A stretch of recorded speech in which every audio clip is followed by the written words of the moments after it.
हज़रत सामीन ग्रामी कदर, जिस वक्त ईरान के ऊपर अमेरिका और इसराइल ने हमला किया था तो जमीयत अहले हदीस पाकिस्तान ने यह मौक़िफ़ पूरी दुनिया के सामने, पाकिस्तान की अवाम और हुक्मरानों के सामने रखा था कि ईरान के ऊपर हमले की मदम्मत है, उनके बच्चियों के स्कूल के ऊपर अटैक की मदम्मत है, मुदम्मत है, मुदम्मत है। लेकिन ईरान का जो रद्द-ए-अमल है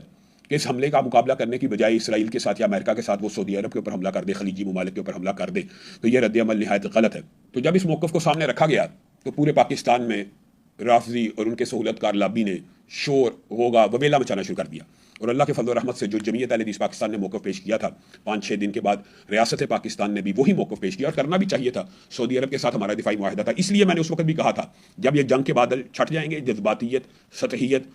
ख़त्म हो जाएगी और इल्मियत, वक़ार और हक़ाइक़ को सामने रखने की जब बारी आएगी तो आपको वही मौक़िफ़ इख्तियार करना पड़ेगा जो असूलन, शरन, इखलाक़न पाकिस्तान की रियासत का होना चाहिए और बनना चाहिए। आप कुफ़ार के साथ जंग करें तो कुफार के साथ जंग करने का मौका आपने गंवा दिया और उसके ऊपर पूरी उम्मत मुस्लिमा की हिमायत का मौका आपने गंवा दिया। आपने सऊदी अरब के ऊपर हमले कर दिए, खलीज ममालिक के ऊपर हमले किए। उसके बाद पाकिस्तान की हुक्मरानों का निहायत सुनहरा किरदार सारे का सारा ये आपके सामने, ये दिबाचा आपके सामने रखा। ये सारी की सारी बातें अवाम को इस वक्त पता है। उसके बाद पाकिस्तान के हुक्मरानों ने जिस तरह ईरान और अमेरिका के मुज़ाकरात कराने की कोशिश की, सारे का सारा मामला आपके सामने। लेकिन हैरत अंगेज़ बात यह है कि बाद नाम नहाद लोग जिस वक्त मौका था कि वो अपने मनहज, अपने मसलक के साथ खड़े होते, उन्होंने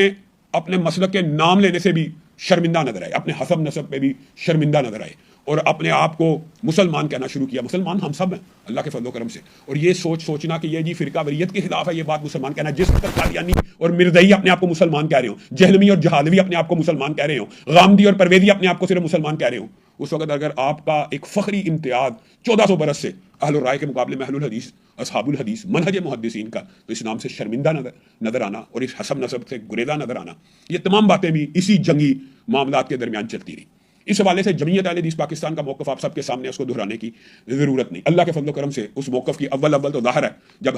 हालत जंग में वो नकारखाने में तूती की एक आवाज़ थी और लोगों ने, आपको पता है, इस हवाले को नाश्ते के साथ भी जोड़ दिया कि शायद ये नाश्ते की वजह से मौक़िफ़ है। तो इस वक्त ज़रूरत थी कि उलमाए अहले हदीस, किबार उलमाए अहले हदीस, क्योंकि लोगों का ये एतराज़ भी था, वो पिन पॉइंट भी करते थे कि शायद ये जमीयत अहले हदीस का जी मुनफरिद मौक़िफ़ अहले हदीसों में, और बाद अहले हदीसों ने भी ये तासुर फैलाने की सोशल मीडिया के ऊपर कोशिश की, बांध की बोलियाँ, हर जिसके मुँह में जो जी आया वो कहने लगा। तो किबार उलमाए अहले हदीस ने इस मौके को मुनासिब समझा कि एक उलमा का इकट्ठ किया जाए। 300 से ज़ायद किबार उलमाए अहले हदीस ने अल्हम्दुलिल्लाह 27 अप्रैल को एक हंगामी इजलास बुलाया, जिसके अंदर जमीयत अहले हदीस के और दिफाए उलमा व शायरिल्लाह प्लेटफॉर्म के दर्जनों नुमाइंदों ने शिरकत की।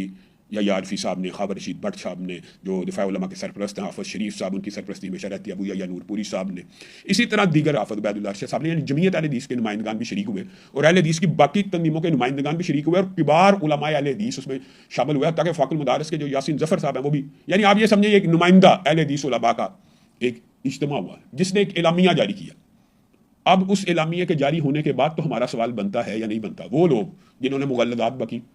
जिन्होंने अपने आप को अहले हदीस से, बाद लोग ऐसे भी हैं जो अपने आप को एलानिया कहना शुरू हो गए जी हम अहले हदीस नहीं हैं। बाद लोग ऐसे भी हैं जिन्होंने अपनी जमातों के नामों के अंदर अहले हदीस नहीं रखा हुआ, अपने इदारों के नामों के अंदर अहले हदीस नहीं रखा हुआ, अपनी निस्बत से शर्मिंदा नजर आने वाले लोग।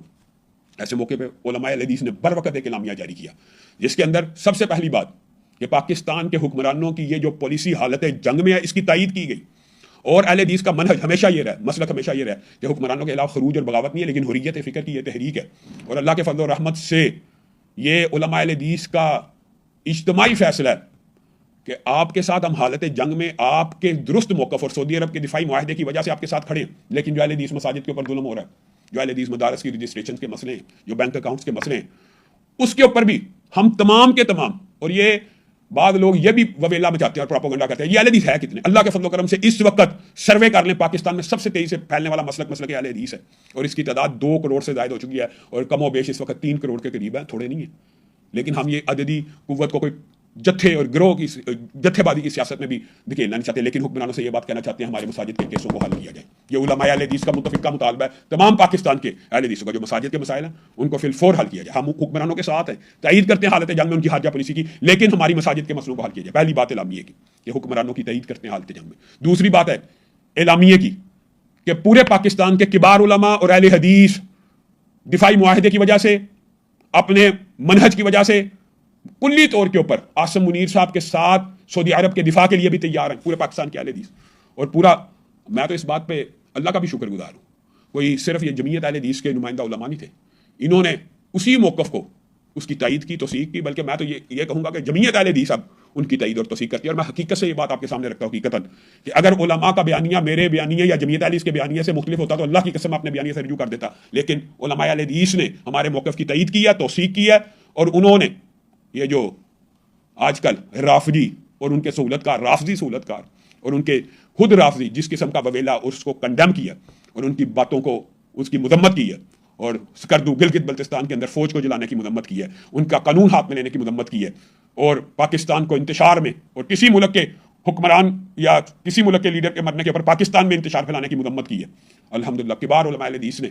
यह मौक़िफ़ इख्तियार किया है कि हम कुल्ली तौर के ऊपर दिफ़ाए हरमैन शरीफैन में हुकूमत पाकिस्तान के साथ हैं, दिफ़ाई मुआहदे में हुकूमत पाकिस्तान के साथ है। तो अब आप मुझे बताइए,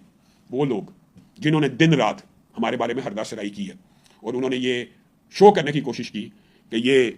हिशाम साहब का या जमीयत अहले हदीस का मुनफरिद मौक़िफ़ है, आज ये पाकिस्तान भर के अहले हदीस, बल्कि मैं समझता हूँ पाकिस्तान के हर दी शऊर का ये मौक़िफ़ बन चुका है। अव्वल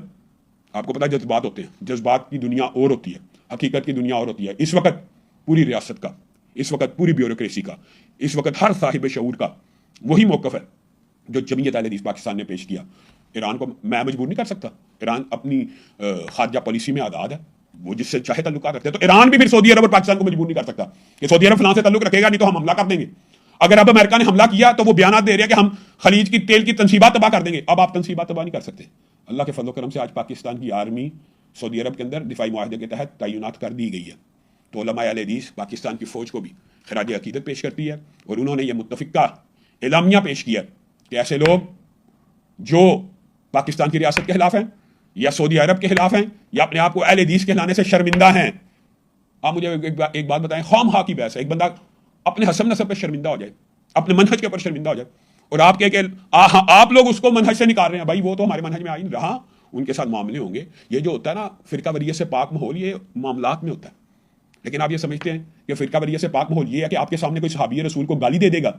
उम्महातुल मोमिनीन के इज्जत और वकार को पमाल करेगा और उसको बर्दाश्त करना फ़िरका वरीयत का हातमा? हरगिज़ नहीं। इसको फ़िरका वरीयत का हातमा नहीं कहते। फ़िरका वरीयत रवैये में क्या हातमा रवैयों में होता है कि मैं किसी अहले तशय्युअ से मिलूँ, बरेलवी से मिलूँ, देवबंदी से मिलूँ, इखलाकी से मिलूँ, अच्छी तरह मिलूँ, मेल जोल में।